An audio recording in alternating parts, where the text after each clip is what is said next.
අදච්චෙදරේ අම්මේ තුනටිය අමාරුවකුත් තියෙනවා. මම මේ තකහනියක් ආවේ උඹට වැදගත් දෙයක් කියලා යන්න. අඹ ටිකකුත් ගෙනාවා. සෝක් අඹ ටික හැබැයි සුට්ටත් ඇලිලා විතරයි. උඹලා ඉතින් දැන් ඔය ආකාර ඉගෙන ගත්තට වැඩකටේ මොකෝ රස්සාවකට යන්නේ? කුලී වැඩකටවත් ඵලයල්ල දැන්. අපේ ලොකු අයියගේ කෙලීනා දොස්තර විභාගේ ලියන්න ඉගෙන ගන්න.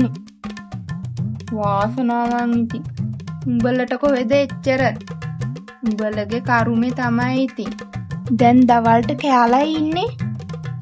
අපේ ගෙදර නම් ඊයේ රෑ ඉතුරු වෙච්ච බද්දන් කුඩු වගේක් ඇති. ඕන්න යමන් කන්න. දැන් ඉතින් කල වයසත් හරිනෝ.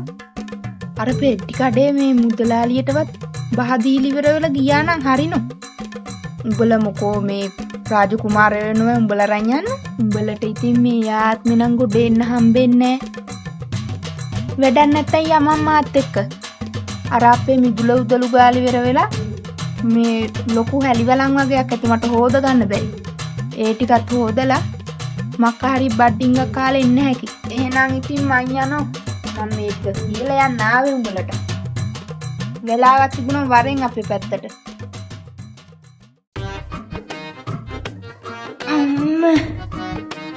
ඉච්චි දුවේ පැටියෝ කවද්ද ආවේ? ඒ රට රාජ්‍ය හරි ලස්සන ඇතිනේ පුතේ.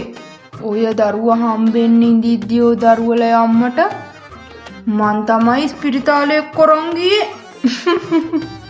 ගිය හැටිය හම්බුණා. මං තමයි නම දැම්මේ. ඒ කාලේ ඉතින් ඔය දරුවෝ අපේ ගෙවල් වල අපේ අත්වලමයි හැදුනේ. මං ඉතින් මේ අත් දෙකෙන් කී ගමනන්නන් රහට උයලා කවල ඇතේ. අපි ඉතින් ඔය දරුවෝ හැදුවේ අපේ ගෙවල් වල මල් වගේ නෝ. මතක ඇති නෝද ඌටනේ? දැන් ඉතින් සල්ලිය ගාගේ හැමත් ඇතිනේ. මේ මක්කයි පුතේ. රටට අපි චොකලට්. මං ඉතින් මේව බලන් ආවේ නැහැ. දූ ආවයි කියපු ආරංචියට ආවේ.